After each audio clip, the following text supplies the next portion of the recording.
আসসালামু আলাইকুম, কেমন আছেন সবাই? আশা করছি ভালো আছেন, আমিও ভালো আছি। আজকে দেখছেন আমি বেশ খানিকটা মুগ ডাল নিয়ে নিয়েছি। এখানে প্রায় 3 কাপের মতো মুগ ডাল রয়েছে। আমি মুগ ডাল দিয়ে মুড়ি ঘন্ট করব।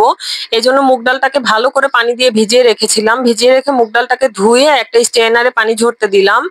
এবার আমি এখানে মাছ নিয়েছি, মাছের লেজ, মাছের পেটির চাকা, তারপরে মাছের মাথা সবই নিয়েছি আমি। নিয়ে এবার এগুলোর মধ্যে 1 চামচ পরিমাণ মরিচের গুঁড়া, 1 চামচ পরিমাণ হলুদের গুঁড়া আর 1 চামচ পরিমাণ লবণ দিয়েছি। দিয়ে এটাকে খুব ভালো করে হাত দিয়ে মেখে নিলাম। এই যে দেখেন, হাত দিয়ে খুব ভালো করে মেখে নিচ্ছি যাতে মশলাগুলো মাছের সাথে খুব ভালো করে লেগে যায়। এবার চুলায় একটা ফ্রাই প্যান বসিয়ে দিয়েছি, দিয়ে এটাতে পর্যাপ্ত পরিমাণে তেল দিয়ে দিলাম। আর তেলটাকে খুব হাই হিট করে গরম করে নিতে হবে, তাহলে মাছটা মোটেও ফ্রাই প্যানের সাথে লেগে যাবে না। এই তো দেখছেন, তেলটাকে খুব ভালো করে গরম করে আমি মাছটা দিয়ে দিয়েছি। এবার মাছটাকে খুব ভালো করে ভেজে নিচ্ছি উল্টিয়ে পাল্টিয়ে। এই তো দেখেন, প্রত্যেকটা মাছ দিয়ে উল্টিয়ে দিচ্ছে আর মাছ কত ইজিলি উল্টে যাচ্ছে, কারণ আমি ফ্রাই প্যানটা খুব ভালো করে গরম করে নিয়েছিলাম। আর এদিকে স্টেইনারে যে ডালগুলো আমি পানি ঝরতে দিয়েছিলাম সেই ডালগুলো নিয়ে নিয়েছি, আর সাথে নিয়েছি এখানে মাছগুলো। সবগুলো মাছ ভাজার পরে তুলে নিয়েছি। এবার আমি চুলায় কড়াইটা গরম করে আর একটু তেল দিয়ে দিলাম, প্রায় হাফ কাপের মতো তেল দিয়ে দিলাম। তেল দিয়ে এর মধ্যে দিয়ে দিচ্ছি প্রায় 1 কাপের মতো পেঁয়াজ। পেঁয়াজটা একটু বেশি দিতে হয় মুড়ি ঘন্টতে, তাহলে টেস্ট হয়। আর পেঁয়াজটাকে একটুখানি ভেজে নিচ্ছি। পেঁয়াজটাকে প্রায় 5-10 মিনিটের মতো একটু নেড়েচেড়ে ভেজে নিলাম। নিয়ে এর মধ্যে দিয়ে দিলাম তেজপাতা।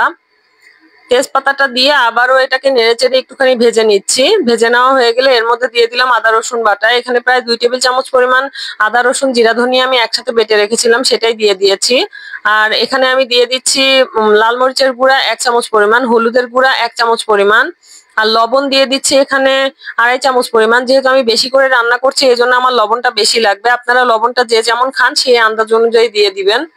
আর আমি যেহেতু এখানে আদা রসুন জিরা ধনিয়া একসাথে বাটা ব্যবহার করেছি, এই জন্য আমি আলাদা করে আর জিরা ধনিয়ার গুঁড়া দিলাম না। আপনারা যদি না ব্যবহার করেন তাহলে আলাদা করে জিরা ধনিয়ার গুঁড়া দিয়ে দিবেন। আর এই মশলার মধ্যে সামান্য একটু পানি দিয়ে দিয়েছি। পানি দিয়ে এটাকে খুব ভালো করে কষিয়ে নিব। পানি না দিলে মশলাটা পুড়ে যেতে পারে। এই তো দেখেন, খুব ভালো করে কষিয়ে নিচ্ছি। এটা প্রায় 10-15 মিনিট ধরে ভালো করে কষিয়ে নিতে হবে। খুব ভালো করে কষিয়ে নেওয়া হয়ে গেলে এবার এর মধ্যে দিয়ে দিব যে পানি ঝরে রাখা ডালটা রেখেছিলাম, মুগ ডালটা, সেই ডালটা দিয়েও আবার কষাতে হবে। ডালটা দিয়ে প্রায় 10 মিনিট ধরে এটা কষিয়ে নিতে হবে, যাতে ডালের যে একটা গন্ধ সেটা না থাকে। এই তো আমি ডালটা দিয়ে প্রায় 10-15 মিনিট ধরে এটাকে খুব ভালো করে কষিয়ে নিয়েছি।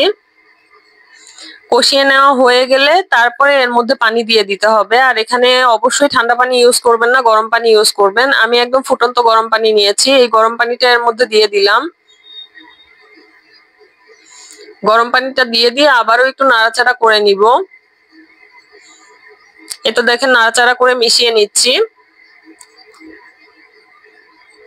আশেপাশে যেগুলো ডাল লেগে আছে সবগুলোকে একদম নেড়েচেড়ে ভিতরে মিশিয়ে দিব। দিয়ে এটাকে ঢাকা দিয়ে আমি সিদ্ধ করে নিব, যেহেতু ডালটা সিদ্ধ হয়নি। আর ঢাকা দিয়ে ডালটা সিদ্ধ করতে প্রায় সময় লাগবে 15-20 মিনিটের মতো। এই তো দেখছেন, ঢাকা দিয়ে রাখছিলাম। মাঝে একটু ঢাকাটা খুলে উল্টিয়ে পাল্টিয়ে নেড়ে দিয়ে আবারও ঢাকা দিয়ে দিব, তা না হলে তলায় লেগে যাওয়ার সম্ভাবনা থাকে।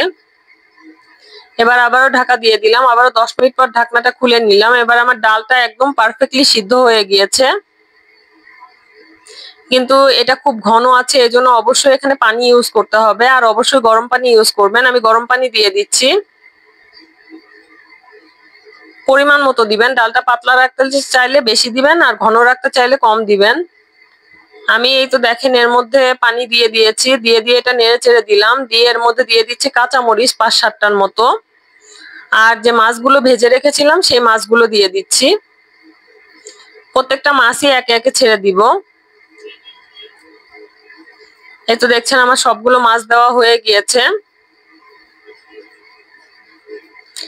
আর মাছগুলো দেওয়ার পরে এটা খুব বেশি নাড়াচাড়া করার দরকার নাই, তাহলে মাছটা ভেঙে যেতে পারে। খুব আলতো হাতে একটুখানি নাড়াচাড়া করে দিবেন।